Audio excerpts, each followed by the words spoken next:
mo? Hindi, 1,000 po yun. Ate, ay, mamaya na lang pala. Ay, miss! Miss! Nahulog mo yung pera mo.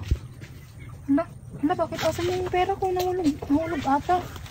Wala naman na yung 1,000 ko dito. Ate! Nahulog mo yung pera mo. 1,000 po yun. 50 pesos lang yung nahulog. Paano naging 1,000? 1,000 po yun, pang bili. Pera ko pa lang to. Yan po yun, 1,000 po yun. Paano mo sasabi na 1,000, 50 pesos lang? 1,000 po yun, pang bayad ko po kasi ng kuryente po namin yun.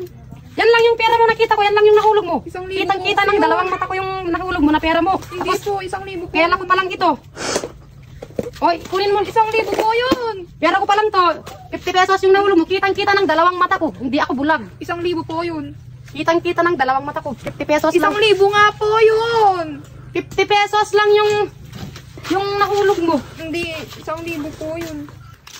Isumbong din kita kay papa ko. 50 lang naman kasi yung nahulog mo eh.